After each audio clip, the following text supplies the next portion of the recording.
You're listening to the Colts Blue Zone Podcast with Mike Chappell and Dave Griffiths. Inside the Fox 59 CBS 4 podcast studio, welcome to another Colts Blue Zone podcast alongside Mike Chappell and Joe Hopkins. I'm Dave Griffiths. Gentlemen, we made it. The regular season is here. As we tape this podcast on Thursday, there will be a game tonight, in fact, between the Bills and the Rams out there in L.A. So the Colts will start their season in just 3 days in the space city of Houston to take on the Texans. And boy, it's a long off season. The chap gets shorter every year, it seems, and just because everything news-wise fills it up. And here we are again. The games are real. The games matter, and kickoff is here. Almost every team has changed just because that's the way the league is. But when you have the off season the Colts had, I mean, it was clear from the night that they lost, there's going to be major change. And you're talking quarterback, you're talking edge pass rusher, you're talking the key positions, cornerback.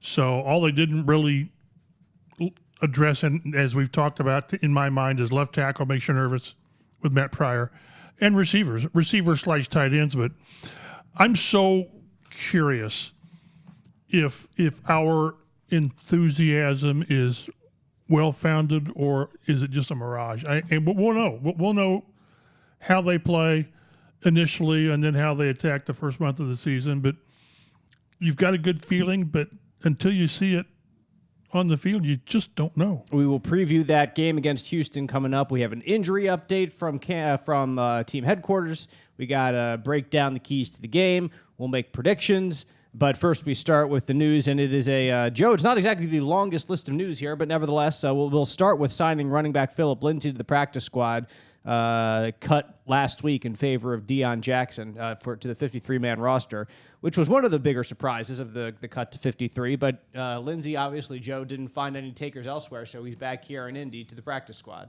Yeah, this is kind of best-case scenario for the Colts. They get to keep Lindsay, who, if something ever happened to Taylor, knock on wood, it doesn't, but if they did, they could really use Lindsay's ability in the running game. I think he's a superior rusher to Jackson, but just Jackson's ability on special teams won him the initial 53-man roster spot, so it's nice to see Lindsay come back in case they need him. And Chap, we talked about it before, that Lindsay was a luxury the Colts just couldn't squeak onto the roster. It'd be nice to have that guy on your roster, but you need players elsewhere who perform in other areas to fill out the spots on game day. So they'll take him for the practice squad, and as Joe said, if worse comes to worse, you could hopefully elevate him to the 53, and he could take on more of a primary role. But again, that is in the absolute worst case scenario. Well, and again, knock on wood again, JT and Hines have missed a total of one game. And that's what JT was. I think he was a close contact. That's remarkable. And that's why it makes me a little nervous when your team is built around the run, and they are. Whatever we expect from Matt Ryan, this is still a run-based team.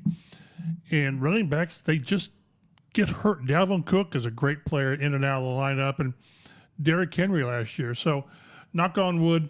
And the thing with Lindsay is, as we talked about, he gives you, heaven forbid Taylor's going to miss 2 or 3 games. Wouldn't you rather have Phillip Lindsay be that guy as opposed to Nyheim Hines, which would diminish what he can do elsewhere? So, although one thing to keep in mind, practice squad players are free agents. Yeah. So somebody can sign Phillip Lindsay. If somebody else has a running back that gets hurt. Correct. So, and so it's, I've not seen the list of protected players. I think that came out today or yesterday, and I just didn't check.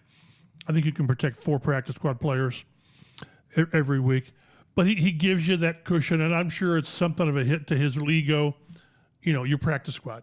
After being a Pro Bowler Correct. just like 4 years ago in his rookie year. And everyone has egos, so it's got to dig at him a little bit. One thing that softens it somewhat is I think you get 4 veterans on your practice squad, and they make more than the minimum. He's making like $19,000 a week, which is, that ain't nothing. It ain't nothing. And a regular like rookie or first year player gets like $11,000. That also ain't nothing. But at the same time, a rookie minimum salary is, I don't know what it is now, $500,000. Right. So and that ain't nothing. That's a little bit more than nothing. It's important. And also we talked about the Colts always are liberal with the use of the practice squad.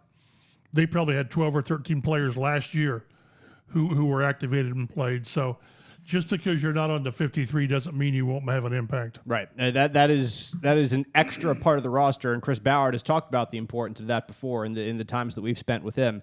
16 guys on that squad is more than just a couple years ago, and I believe it was 10 or maybe even 8. I think it was it's 10. 16 with the exemption. Right, with the exemption, it's 16. So you got Marcel Dabo on there as well. So he's going to stay there for the entire season, and then we'll see what happens with him next year after he actually has NFL coaching to see what the athleticism can blossom into. The Colts have also named team captains this week. Certainly no surprises on this list. Matt Ryan, who is in captain forever down in Atlanta. You've got Shaquille Leonard, who is a captain for his 4th year here in Indy. DeForest Buckner, who's a captain for the 4th year in his career. Quentin Nelson, I believe it's the 3rd time in his career. Maybe it's the 2nd. Jonathan Taylor, captain. Kenny Moore, captain for the 1st time. Zaire Franklin, captain, I believe, for the 2nd time. From all those players, 3 on offense, 3 on defense. Zaire's kind of the special teams guy, who's also defense, of course. But Chap, a lot of names there that none can certainly be a surprise.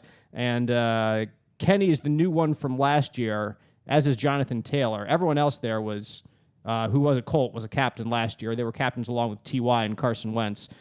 T.Y. is gone. Carson Wentz is gone. So Matt Ryan comes in, steps up, takes that spot, and Kenny Moore kind of fills in at the other one. So those are your Colts captains for 2022. Trust me, it's not insignificant that they put a little C on your jersey. It's not. This is a player's vote. So this is who your teammates believe set the tone, set the way of your doing things. And these are the guys who should be. Your quarterback should be your guy. If he's not, there's something wrong. So in the same with Buck, or if the tone he sets is not to management's liking. Yeah, really. I wasn't going there. I wasn't going there. I'll just in deference to you, I wasn't going to go there. but no, you've got to have that, and you look at these players, and they're all. It's funny that they're sort of different. Jonathan Taylor might be the quietest leader I've been around. Mm-hmm. You try. We talked to him today. You try to get him to say something about himself, and he won't do it. 0% chance. No. We talked. Well, Michael Pittman said he's got a list of 10 or 12 personal goals. It would take him 10 minutes to go down it, and JT basically thought I've got one. Win a championship. Win a championship. Yep. He said I've never won a championship in my career, and that's what you want. It's just, and it's not. It's not fake. It's just that's who he is. Mm-hmm. And we've had players who've talked great games and not done much. And now we've got one that you can't pry a great quote out of. It's not that he's a bad quote. He is so team focused. He knows more than anyone that last year when he led the league with 1,811 yards, he was the first running back in like 10 years that his team did not make the playoffs.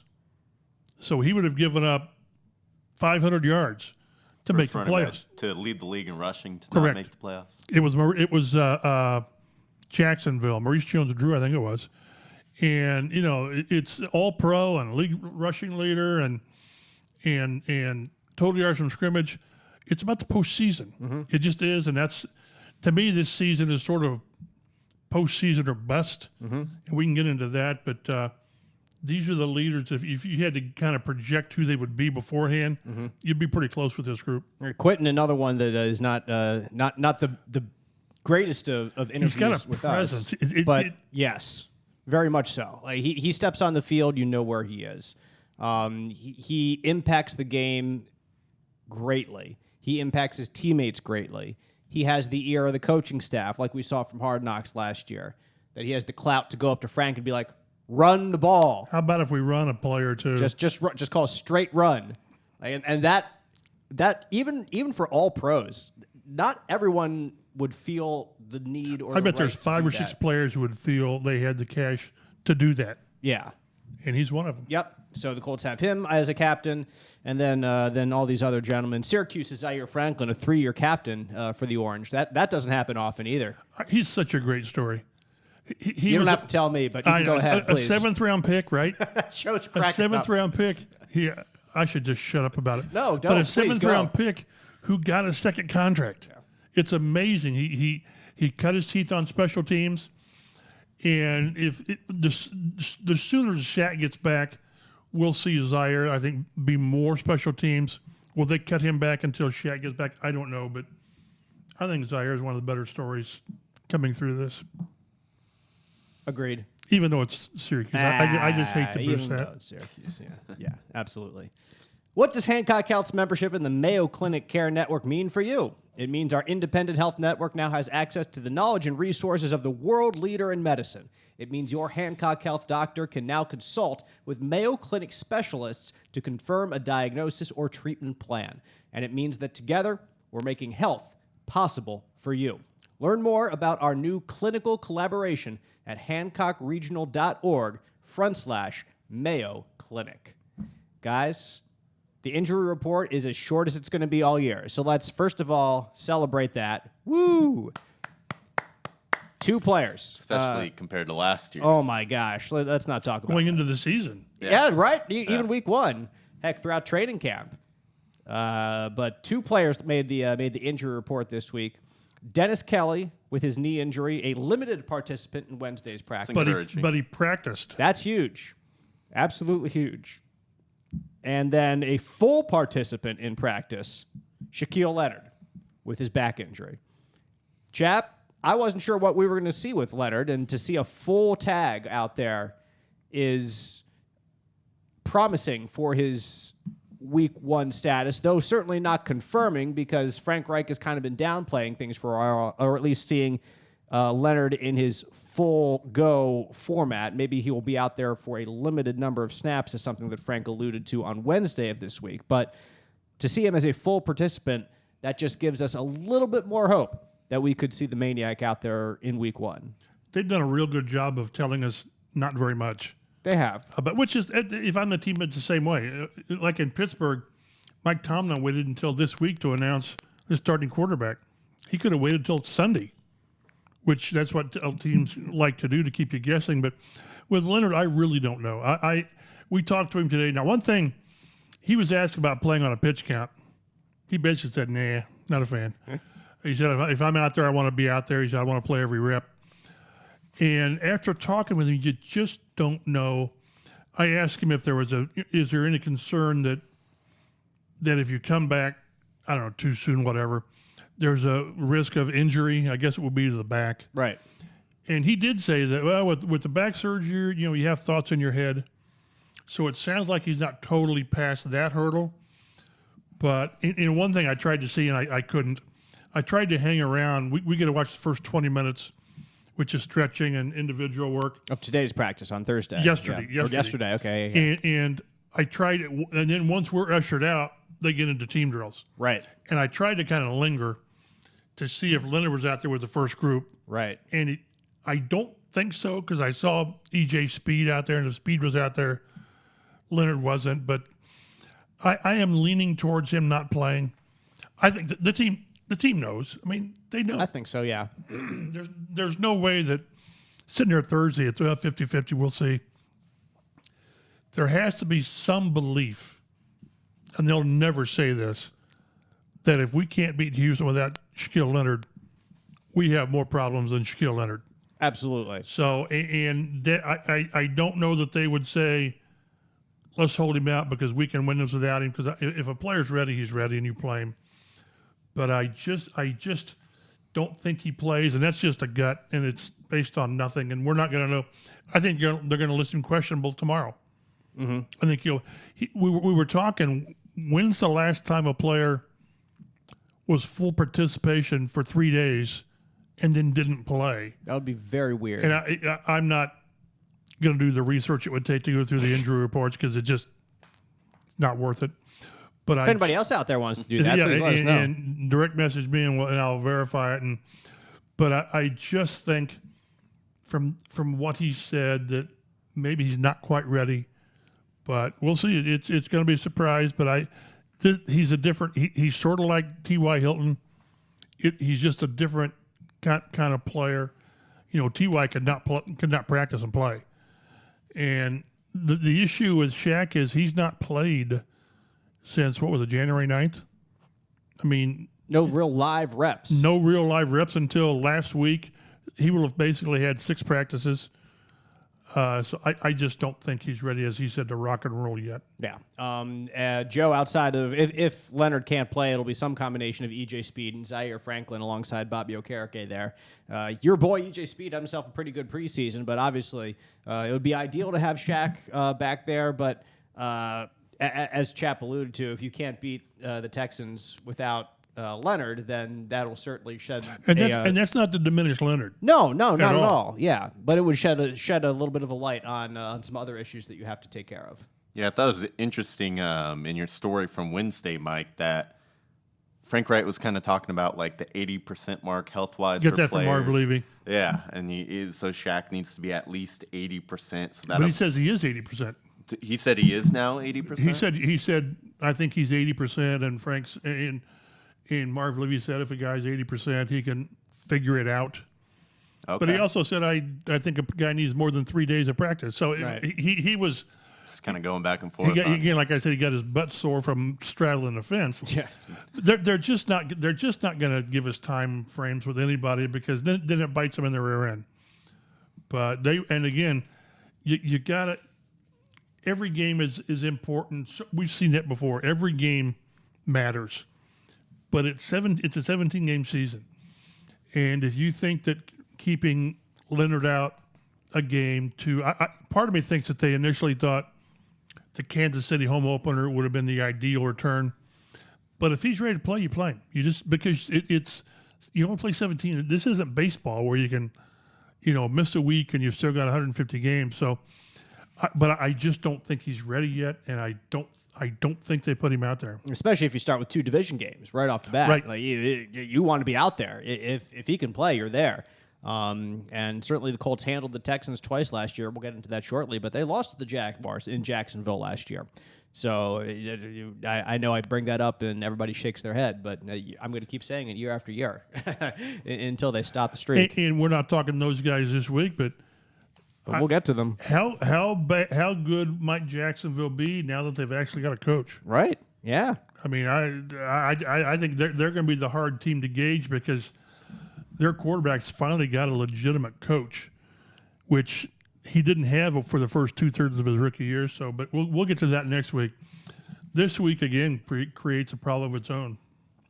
Let's get to the Texans injury report. Also pretty small, like the Colts. One player did not participate in Wednesday's practice, Rasheem Green, the defensive end with a thigh injury, and a defensive end, Mario Addison, limited participant, also with a thigh injury. The Colts, as they enter Houston for the season opener, have lost 8 straight. Drum roll, please. Unbelievable. Going back to 2013, the last time they won Week 1. That was against the Oakland Raiders. Mike, this is a awful streak. The Cleveland Browns have the longest in NFL history with 13. They're currently on a stretch right now. They haven't won. Unbelievable. The Browns, not since 2004, I think it is. It's way back. 16-1. Yeah, it's ridiculous. They have a tie in there just to break up 16 losses, Joe, but it's So awful. it could be worse. It could be worse. It could be worse. But you look at the list of the teams. Chap, did you put this together in your story, or did I see this somewhere else? I can't remember.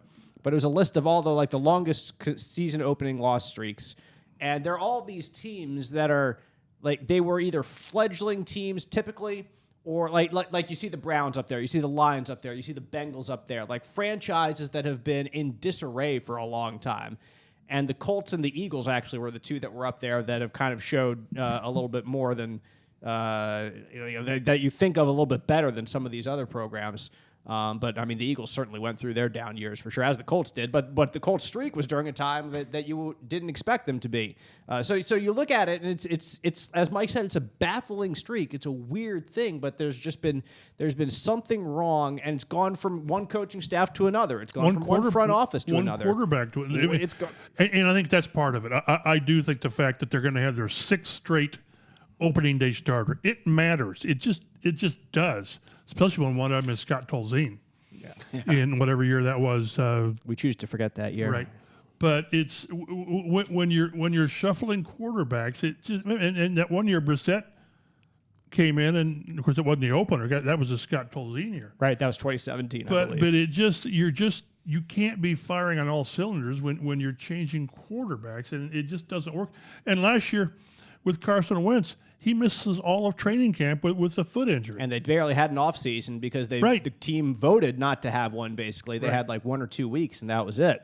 So it matters. And I also noticed that they've lost 8 straight road openers.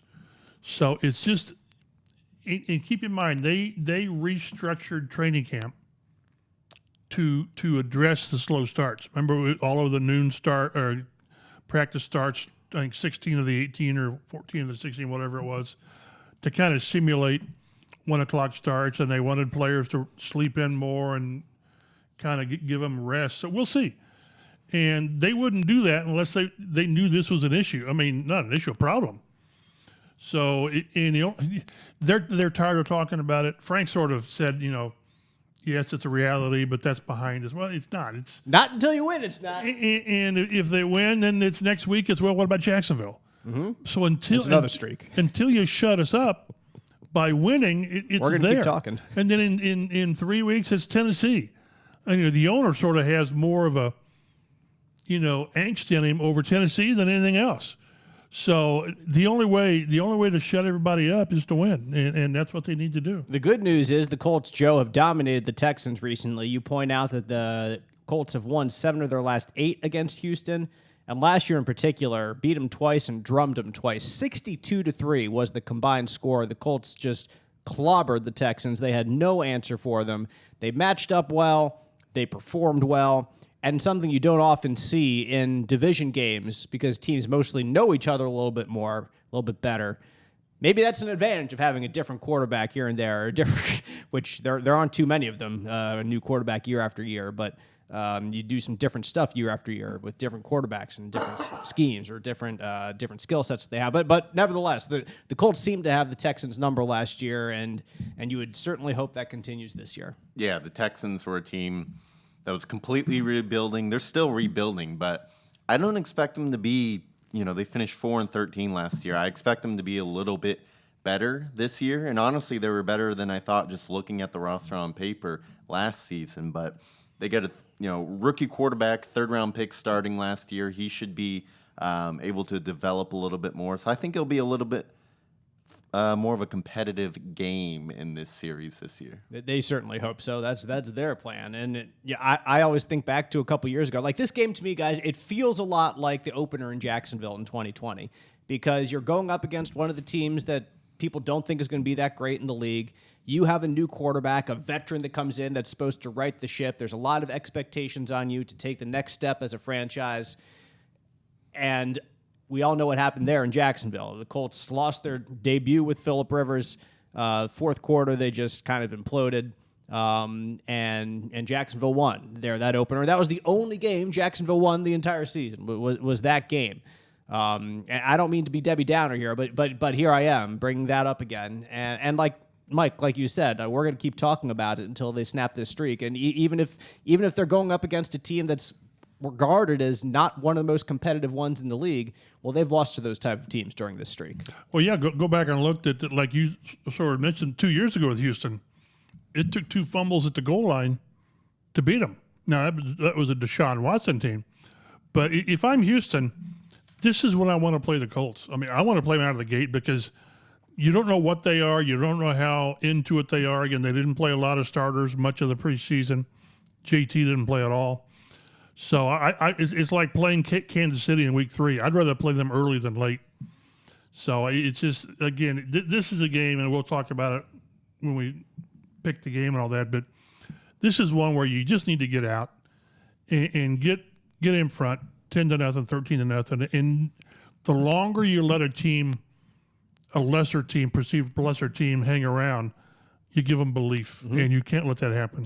With Kansas City, the one time you don't want to play them is coming off a bye, because Andy Reid coming off a bye, famously tremendous, but we knew that back from his time, and I knew that from his time in Philadelphia, and that's continued over to Kansas City as well. Let's talk about Houston, though.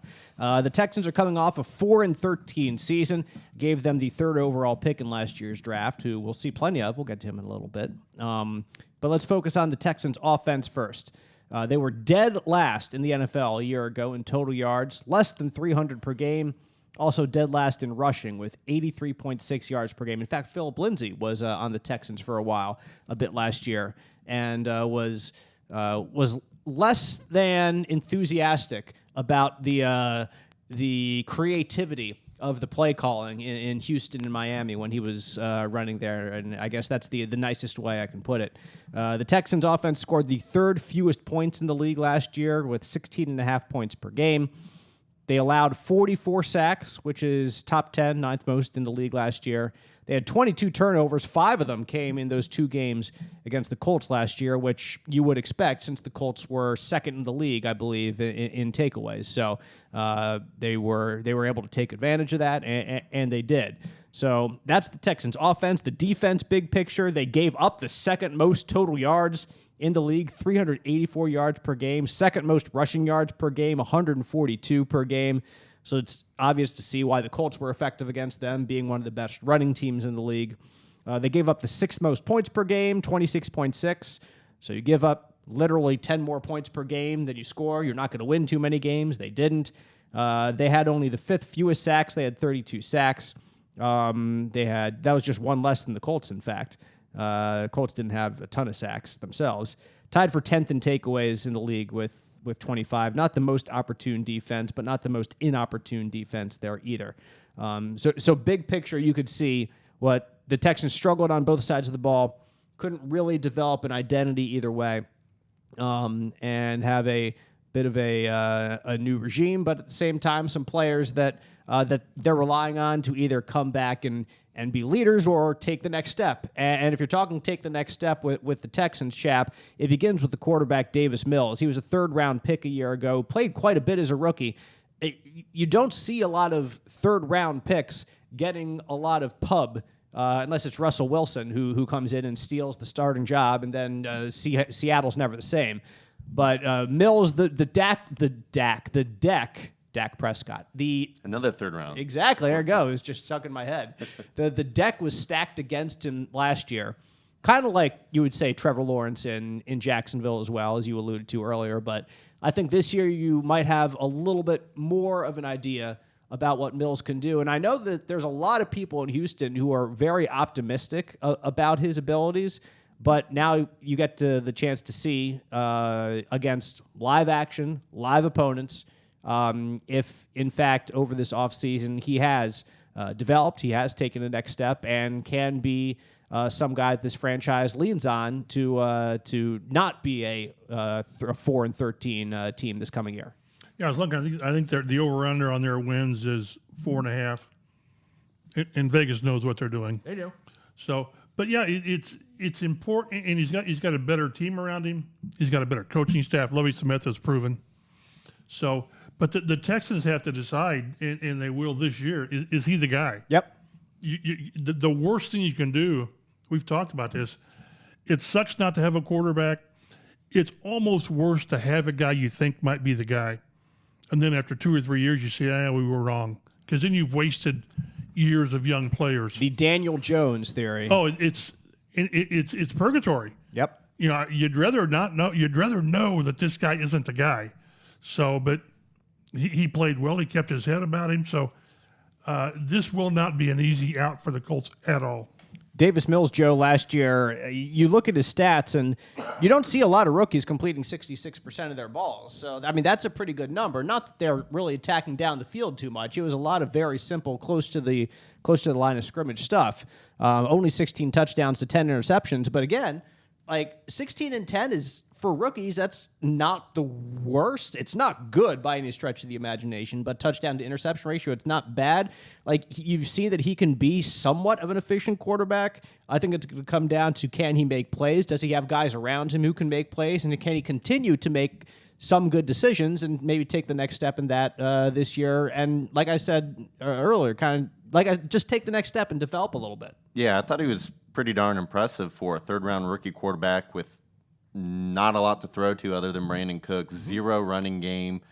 His left tackle, who we're about to talk about, Laramie Tunsil, missed all but 5 games last season. So really thrown into a terrible situation. Played pretty well. Played better than Trevor Lawrence. Honestly, his numbers were pretty comparable to Tua from last year, who a lot of people this year are expecting to take a big step. Obviously, Tua has a lot more to throw to than Davis Mills does.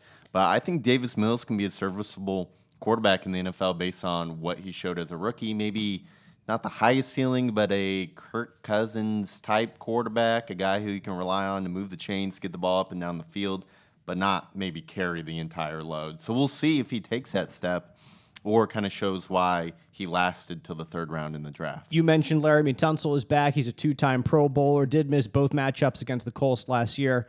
He allows their first-round pick from 2 years ago, Titus Howard, to move over and stay at right tackle, which is what the team has wanted to do. They also spent a first-round pick on a guard, Kenyon Green. So they're putting a lot of high-end picks into that front line, like we saw the Colts do over a couple years when they drafted Ryan Kelly. They drafted Braden Smith in the second round. They drafted Quentin Nelson in the first round. And Anthony Costanzo at that point was a first-round guy from a long time ago. So they are investing in first protecting their quarterback, like giving him some time to look for Giving those. him a chance. Exactly. That's what you're supposed to do if you're the front office. Like if you have a quarterback back there that you want to see develop, you want to give him a chance. You want to not have guys on him in a second and a half so that he has to either make the first read or throw it away. You want to see, hey, can this guy make multiple reads? Can he go to his second and third option and be an efficient quarterback back there? So it's not a slouch of an offensive line in front of them, but it's certainly still a young offensive line. And Tunsil is really good, like really good. Tunsil's really good when healthy. Yes. He's a great player. Everyone else is kind of a question mark. We don't know about Titus Howard, 2019 first-round pick, but has yet to really prove himself.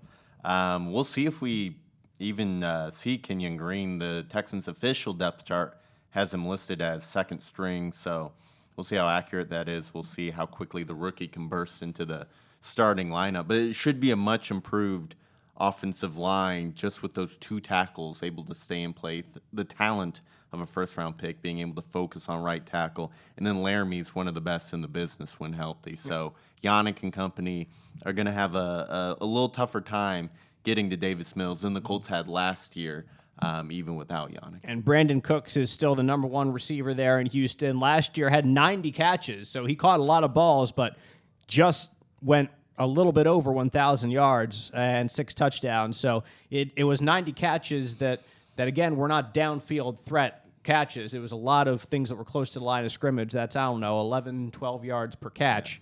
Almost identical numbers to Michael Pittman Jr. That's exactly what I was going to say. Yeah. Almost exactly what I was going to say. And Chap, it's a similar situation to the Colts, and there's a clear number one guy. And after that, it's kind of like, whoever. So you gotta limit Brandon Cooks, because if you're looking at it from the Colts' perspective, like if other teams can limit what Michael Pittman Jr. is going to be able to do, then that's really going to kind of throw a wrench into the offensive plans. This should be a pretty good test for Bradley and his defense because it's so pressure oriented. Well, if a team wants to get the ball out quick and hit the short routes, it's tougher to get to the quarterback. So then you've got to press more, which I think they're going to do. So this will be a great test. And as much as we didn't see from the Colts offense in training or in preseason, which we saw, vanilla. Diddly poo. So I think we saw the same from the defense. Mm-hmm. So it'll be really interesting how, again, the expectations are that this will be a much better defense. We'll see, because it's so easy to just dump on Eberflus's defense now that he's gone. It did some good things. They were like second in the league in takeaways. Top 10 yards, top 10 points, second in takeaways. What drove you crazy were the get off the field in the fourth quarter on third down, but they did some good things. Mm-hmm. So we'll see. This will be different. I'm really curious to how much of an impact Yannick Ngakoue has, and then how he influences DeForest Buckner. Mm-hmm. We didn't see Buckner at peak last year because he was the Lone Ranger. Mm-hmm. He really was. And Kwity Paye, this is his time. He's going to get so many single looks because of attention elsewhere, and he's got to step his game up. He just has to. That was alluding to your speaking well of Matt Eberflus's defense. That was a question I asked Gus Bradley during training camp this year. It was, you can have good defense. I didn't specifically mention the Colts from last year, but it was on my mind. Like, you can have a good defense, a defense that does well yards and points-wise, but then does not do well situationally. And that can lose you games. Sure. And so I asked him, like, what do you think makes a good situational defense? And his response was a defense that understands why you're making the calls. So it's not just a defense that goes out and does what you say. It's a defense that understands why you're doing what you say. And for a guy who's in his first year, and for all these players in their first year in this scheme, that might be a challenge. It might be. If they can get all on the same page, if it's easy enough that you can grasp it in an offseason, then I think that this defense has the potential to be one of the best situationally in the NFL and be a far cry from what it was last year. But that's what Gus Bradley said is what makes the difference, is understanding why a certain play is called in a certain situation, what you are trying to prevent the offense from doing, where you are weak here or there in a defense where an offense can attack you, and then rallying to be able to stop an offensive play if indeed they figure out where to attack your defense. So it just drove you crazy last year. So many good things that the Colts did, and there were 4 or 5 games in the fourth quarter they just didn't make the play. Mm-hmm. Whatever the play was. I always go back to the Baltimore game where all they had to make was one play, but there were other games. The Tampa Bay game also is another one of those. I mean, it's tough to stop Tom Brady. I'll give you that, but they were able to score and just keep it out of reach. Well, the Raiders also. They had a chance to get them off the field. Remember Shaq Leonard kind of going up. He was there for a sack, sort of. Yep. And he went off his feet, and Carr completed the pass, and you end up getting beat. So it's making those. We always talk about on offense. It's making those 5 or 6 plays. It's the same on defense. Mm-hmm. Get off the field. I want to see if they're able to approach their 33 takeaways from a year ago, because Shaq was such a big part. I think he had 12 or 13. Yeah, he was in on a bunch on his own. So, but this team under Eberflus, it was like 3rd or 4th in interceptions in 4 seasons, which I think people would be surprised at. So, but it's situational where it's at 3rd down, red zone. That's where you win and lose games, and we'll know early on if this defense is what we hope it is. Wrapping up the Houston Texans offense, running back Damien Pierce is going to be their starter. He's had a really good preseason, Joe. He was a 4th-round pick just a year ago. Yeah. He beat out Marlon Mack for the job, and Marlon Mack got cut, in fact. I mean, for crying out loud, guys. No Marlon Mack revenge game. I'm really disappointed. Yeah, the hype around this rookie has gotten kind of out of control. We'll see. I mean, he was a 4th-round pick, but you can find good running backs from anywhere in the draft. Colts are going to have to tackle. This is one of the guys who runs hard. He's got a little bit of juice to him. He's going to run through arm tackles, so they're going to have to come ready for Damien Pierce, one of the fantasy darlings of the summer. There you go. You got him on your team? I got him on one of my teams. Oh, boy. Oh, so you bought the hype. Yep. At the right price. I wasn't reaching or anything. And they got some young players on their defense, too. You look at Jonathan Greenard, 3rd-round pick from a couple years ago. He kind of broke out last year with 8 sacks. So heading into year 3 now, he'll be looking to build on that. He's kind of their primary defensive end, and that Lovie Smith, bringing back the 4-3 to Houston there, that Lovie Smith defense. And they have an extremely young secondary. You look at the 3rd overall pick, cornerback Derek Stingley Jr. I'm sure he's going to be seeing a lot of Michael Pittman Jr. And 37th overall, high in the 2nd round, they took a safety, Jalen Petrie, I think is how you say his name. But he's a guy who can play safety. He can play that nickel spot. So they have talent in the secondary with these high draft picks, but we'll see if the Colts' passing game is able to take advantage of the rookies out there. I was looking at I got an email the other day with like the oldest players in the NFL, the youngest players in the NFL. I think Nick Cross is the youngest player in the NFL right now. Turns 21 on Saturday. He does. Don't party too hard, guys, as we've said. Like, party afterwards. Party on the plane ride home. That's right. But keep Nick Cross. I would put a man on him, a body on him. Yes. or We're playing man-to-man defense against Nick Cross. Put a GPS on him just so you know where he is at all times. But not that we don't trust you, but so they got a 20-year-old corner and you got a 37-year-old quarterback. How about that? Let's get to the keys to the game. The Colts taking on the Texans. Sunday afternoon, 1 o'clock kickoff, broadcast in Central Indiana on CBS 4. Join us for the Blue Zone pregame show, also on CBS 4. That begins at 11:30, leads into the NFL Today. on CBS. Number one key to the Colts and Texans, score quickly. Squash Houston's confidence early with multiple scores. We saw them do this last year against them, and then you make their offense one-dimensional. Not that last year their running game was anything to speak of, but when you know that they're going to throw, that's a whole lot easier than still the run is a possibility. Make Davis Mills orchestrate a comeback. You put a pressure on a young quarterback. You make him drop back to pass over and over and over again. And if you jump out to a lead, that's what the Colts did for years. You let Freeney and Mathis pin their ears back and go. If you can let Yannick Ngakoue pin his ears back, I mean, that's what he does naturally. He gets upfield. He goes after the quarterback. And if he's put in a situation where he can do that over and over and over again, then that is a opportune position for the Colts defense to be in. And I think where the Colts really believe they have their strength is the top end of their defensive line. You get in nickel, you're going to have Ngakoue and Pay, Buck inside, and then probably Tyquan Lewis or Dio.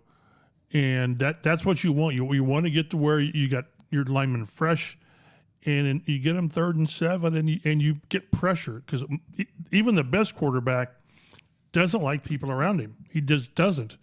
So the younger the quarterback, you rattle him. And again, one of the concerns coming out of preseason was teams ran on the Colts.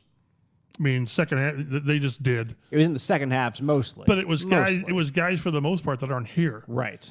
And I go back to that one series. Was it against Tampa when Grover just dominated? Yep. It was the second series of that game. 3 plays in a row. Mm-hmm. So I like this defense, but what you want to be able to do is get to your pass rush and turn those guys loose, because I think they may be like 6 deep in pass rushers that you have a lot of faith in.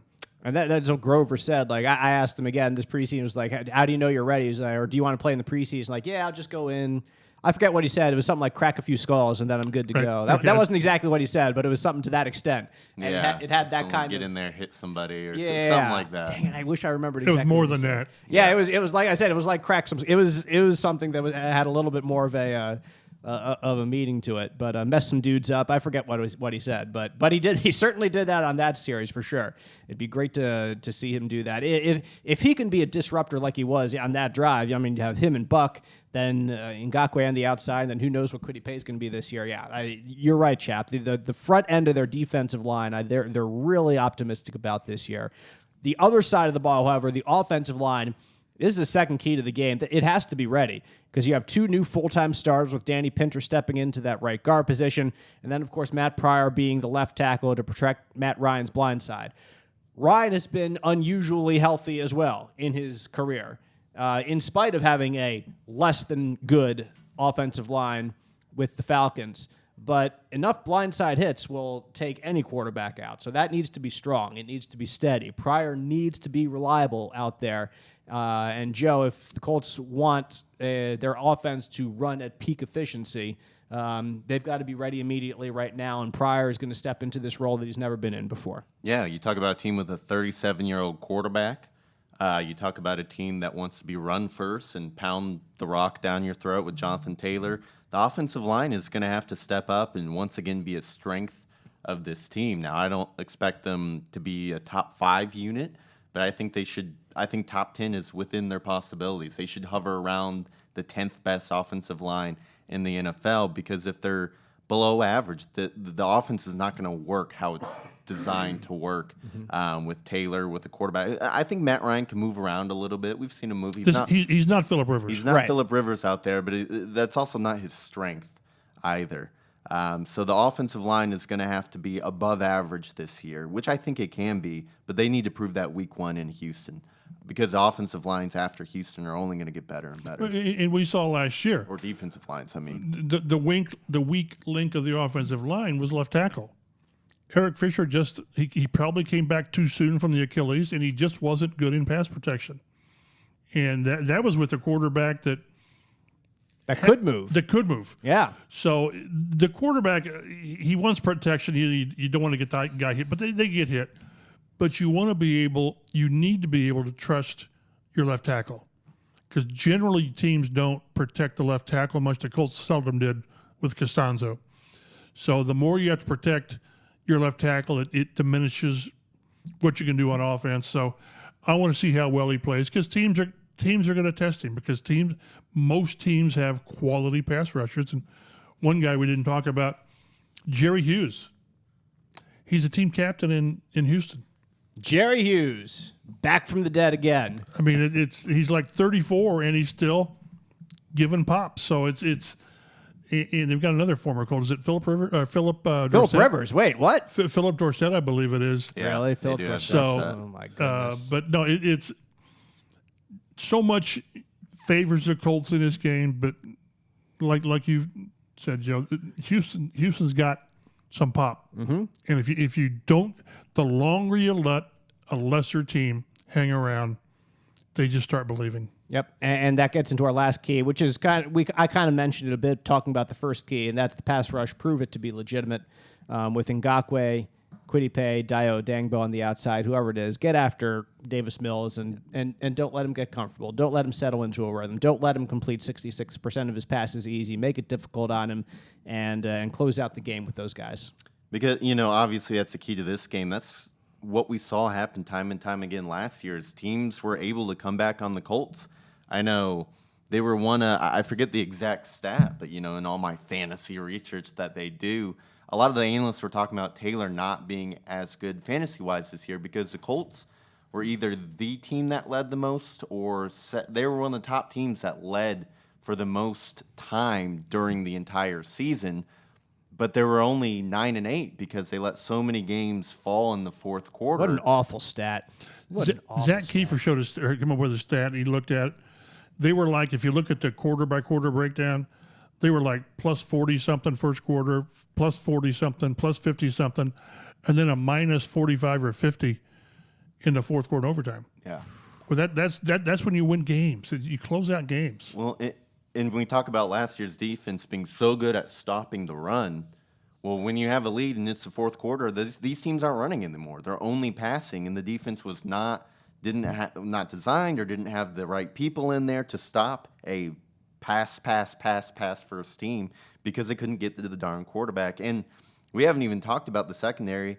If you can block this defensive line, I think the Colts have a much improved secondary. You got to throw out guys like Gilmore, seemingly healthy, Blackman, Kenny Moore when he's back. Shaq Leonard, the maniac, will be roaming the middle of the defense with those long arms that Mac Jones can't stop talking about from his interception last year. But yeah, this defense, as long as the pass rush is what we think it will be, has everything it needs to be a top 5 D. Yeah, I've said this before. I'll say it one more time. Like, if I learned one thing out of training camp at Westfield, it's that Stephon Gilmore still looks like very much like an NFL defensive back, and a good one at that. So you feel a lot better about your corners. And I think there were some questions about that until we saw him in camp. Completely. We didn't see a lot during OTAs. Mm-hmm. And we were joking in the media room how, was it in 2013 or 14 when they went out and got Andre Johnson? Yep. And he looked darn good in camp. Mm-hmm. And then the first team, he thought, oh, man, he looks like he's 34 years old or whatever it was. That's not the case here. Mm-hmm. First of all, Gilmore's not that old, but he looked good. He as we talked, he only made the receivers better. Alec Pierce is a better player because of going against Gilmore, but they need these guys to be who they've been. Mm-hmm. They don't need Gilmore to be the 2019 Defensive Player of the Year. It'd be nice if he is, but... And that's not all that long ago. So just be the guy you rely on and allow Kenny Moore to do what he does and Brandon Faison. And then you got Isaiah Rodgers, who is he's the fourth guy. It's a luxury to have Isaiah Rodgers. It is. And if there's a concern, you're going to kind of keep your eye on Nick Cross. As we talked about, he's 20. He's going to start at strong safety. And so there's so many interesting things going on with his team. We were talking in the meeting room, just play. Mm-hmm. Get out there and play and show us what you are or what you aren't. Mm-hmm. With Gilmore, he might be the only player on the team quieter than Jonathan Taylor. Holy smokes. Not your typical cornerback. We've talked a lot about the keys, what we need as a team. We've talked a lot about the veterans. What about some of these rookies about to suit up for their first game? What are we looking for from Pierce? We did mention Cross. I think What I'd like for him is just to no blown assignments, be where he needs to be. If he makes a play or two, great, but don't let anyone over the top. Which Blackman's going to be the safety playing deep most of the time anyway. Cross will be playing down. I think if Pierce can get you 40-some yards this game, you're feeling pretty good about it. Or maybe just make a play deep, a 30-yard catch, something where he shows you that ability. What do you want from Pierce or any other the rookies? Jelani Woods might get some run in this game. I'd like to see Pierce get 1 or 2 first down catches. I think that'd be great. I'll put it that way because that's kind of making plays, moving the change. We'll say 2 or more first down catches. I think would be great from Pierce. But they will take shots. Yes, they will take a shot or two with him. I think they will, and I'd love to see that too. Let's go 2 first downs and take a shot. I'd love to see that. A shot deep down the field, not a shot at tequila. That's Nick Cross. That's Nick Cross, exactly. That's post game with Nick Cross. Yeah, exactly. Let's talk Nick Cross then. On that note, I'd love to see him not chasing anybody down the field. That's one bad thing that could happen. Don't be just trailing Brandon Cooks running down the sideline. That's obviously number one. And if he could stick his nose in a couple plays near the line of scrimmage, that'd be great too, because he's going to come down in the box a little bit as the strong safety. So I can see him make like he did against I forget, was it Tampa? I forget, but he made a nice third down tackle. It might have been Detroit. No, it wasn't Detroit because I don't think he played that much. But I think it was Tampa. He made a nice third down stop. Maybe it was Buffalo. I can't remember, but it was one of those games. He made a good third down tackle, got the defense off the field.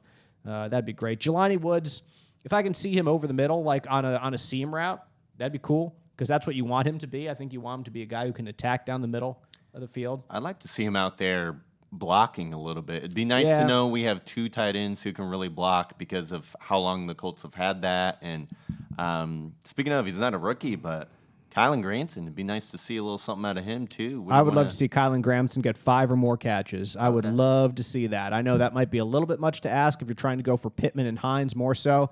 But if Kylan Granson's really involved in the offense, that'd be a really positive sign. And don't drop the ball. Or just go out and show that he can be. Well, if you're going to drop one, catch 4. Yeah, exactly. Yeah. Then it's more like, okay, we'll live with that. And drop one on first down and not on 3rd and 7. Right. Yeah. No drops not on in the third. end zone. And not in the end zone. And one guy we haven't mentioned today who will have a huge impact in the game, Nyheim Hines. I just mentioned him, but yes. Okay. We haven't talked much about it. I mentioned him in passing. Yeah. Yes. But again, it's funny how we're starting to project catches for this guy, that guy, 100 and some for Pittman, all this.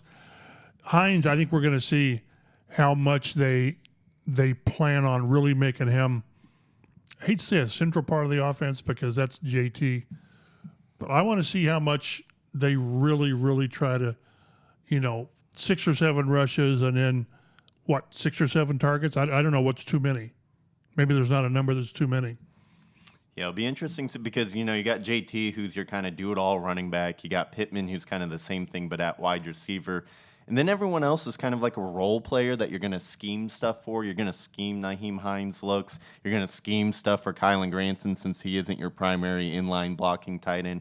You're probably going to scheme at least a few things for Pierce and Paris Campbell. Somebody's going to be left out. There's a name we haven't said yet, Paris Campbell. Campbell. Amazing. So, and he's the wild card. Yep. He really is. If he comes back and gives you another 70 yards and 7 catches like he did 2 season openers ago, you feel enthusiastic. I don't think they're going to get him that involved because there's so many other guys that we're talking about. It'll be interesting to see who the coaching staff prioritizes when they're scheming up plays for these guys.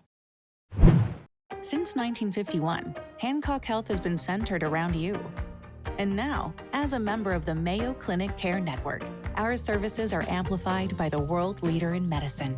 We were selected by Mayo Clinic because of our commitment to caring for East Central Indiana. Now, our local experts are taking that commitment further by consulting with Mayo Clinic specialists and working together to make health possible. Learn more at hancockhealth.org/Mayo Clinic. As the Colts and Texans get set to kick off, FanDuel has Indianapolis favored by 7.5 points. I saw it 8.5 a while ago. Looks like that line's moved a little bit. The over-under at 45.5 total points for this game. So they're looking at something to the effect of Colts 26 and or 26 to 19, something in that range. So We'll do our predictions. I'll go first, just so I can be negative Nancy, negative Nelly right out of the bat, then Joe, and then Mike, because I'm not going to pick the Colts to win a season opener until they win a season opener. You bet the streak. That's one thing that I've learned. And so we'll go with the Texans 21-20. I don't say that out of anything that's on paper between these two teams, because the Colts are clearly the better team.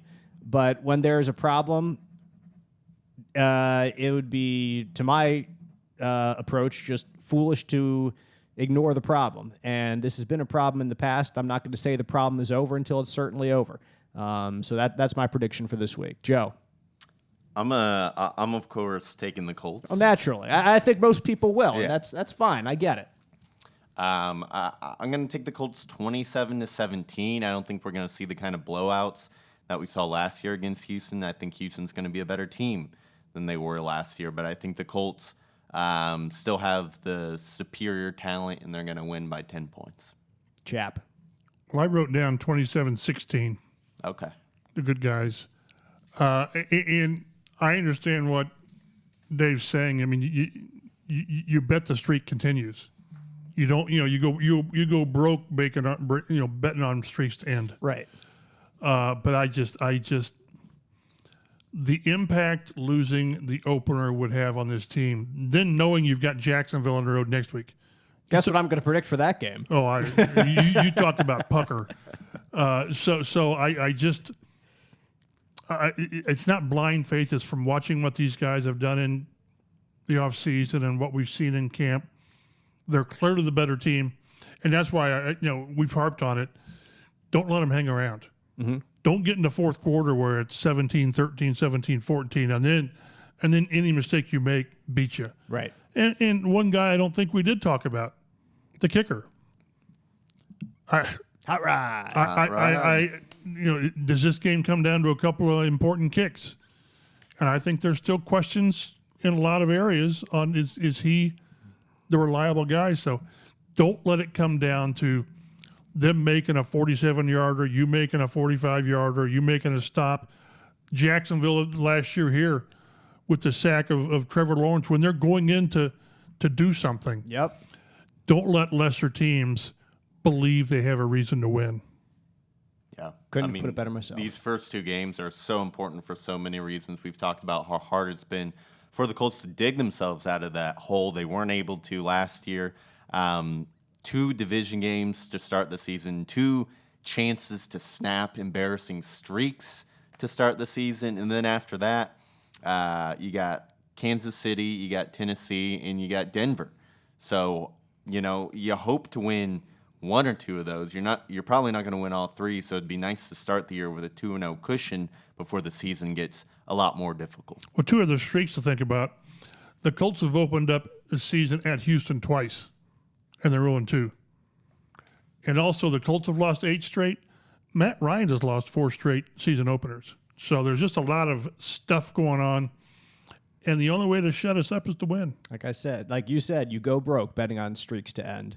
So that's why I predicted what I predicted, and you guys are. That's why you're wearing no shoes today. You're broke. You guys are going to go broke. Yeah. Hey, you can check out all Mike's work online at fox59.com, cbs4indy.com as kickoff approaches this weekend. Follow us on Twitter collectively at Colts Blue Zone. Individually, Mike Chappell is at mchappell51. Joe Hopkins is at Roto Street Joe. I'm Dave Griffiths at DaveG_sports. We appreciate you listening. Looking forward to week 1 here in the NFL season. Colts Texans, 1 o'clock Sunday afternoon, CBS 4 in Central Indiana. Blue Zone pregame show at 11:30. And we will see you next week on the Colts Blue Zone podcast.